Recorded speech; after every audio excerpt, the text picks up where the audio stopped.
Just a quick video. Finally bought my lift, got it all in. This is the Automotech 3.5 tonne base frame lift. Just thought I'd do this quick video. There's a video on there of how to assemble one of these. It's pretty accurate, to be honest. I did this all on my own. I just had some help to stand these columns up, but it was fine. The only thing I will say is, if you're thinking about buying one of these, they sell these for it as well. So I lift small transits and stuff like that. They sell these extension collars separately, but it doesn't actually say on their website or anywhere else that they sell them separately. So you ring up and then they tell you, and then you go, oh yeah, it's an optional extra. And it's a £200 optional extra, but it does give you a lot more adaptability for doing small vans and things like that. I mean, in all honesty, a 3.5 tonne lift that'll lift any size van. You should even be able to lift motorhomes with it, to be honest, because it shouldn't weigh more than 3.5 tonnes. Empty. Obviously, don't go lifting things that are loaded. You'll have problems. But yeah, you can buy these collars. You can buy.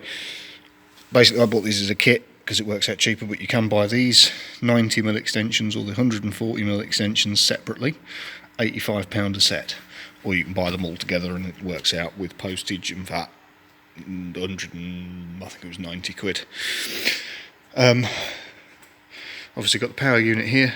I did have to cut this cable down because they give you way too much cable. This thing was like out here, and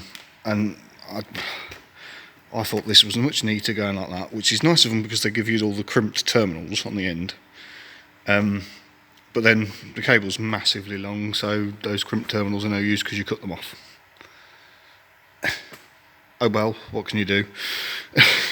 So, I mean, luckily I had some terminals anyway, so I just crimped new terminals on. It's 3-phase, this one. So, obviously you're going to have to get on your side there to read that, but IP44, 7.5 amp,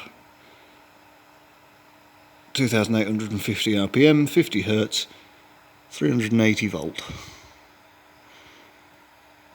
3-phase. So it is a 3-phase motor. Wiring for this is very simple. It's a 3-phase motor because this hasn't got any 24 volt electronics in it, because the locks are all manual. It is as simple as you have 3 phases and a ground. That's it. It's that simple. It is a very simple lift to wire up. I've already got 3-phase sockets in, had the 3-phase cables from the last lift.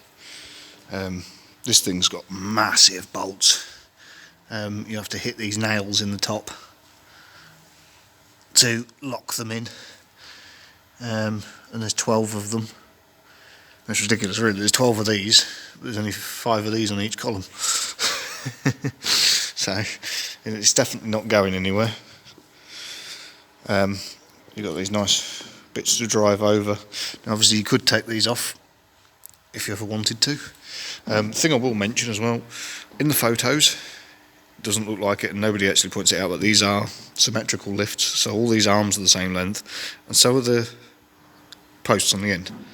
They are the same length as the arms. On the diagram they give you, the arms at full reach say 2.7 metres, and that is 2.7 metres from centre of pad to centre of pad, not from end of pad to end of pad. It is slightly more than that from end of pad to end of pad. Just worth mentioning. These are the manual releases. When you pull them, you don't have to yank them like some people do. You can just gently pull them and you'll know if they come out, because you'll get like 2 sort of clicks out of them. It's like a high-pitched dink, but you get a first dink, second dink, and you know it's released. Do that gently, it's easy. You pull it quick, you don't really know if it has released properly or not. But yeah, so I've had a couple of vehicles on it. I need to readjust my cables soon, because it's now gone a little bit wonky. Now it's had some weight on it for the first time, which I knew it would. Any lift, when you install it, you'll set it up, you'll set the posts up, and then it'll go wonky. So just thought I'd share that with you. But yeah, it's all in, all working. Very happy with it. Thanks for watching. Catch you in the next one.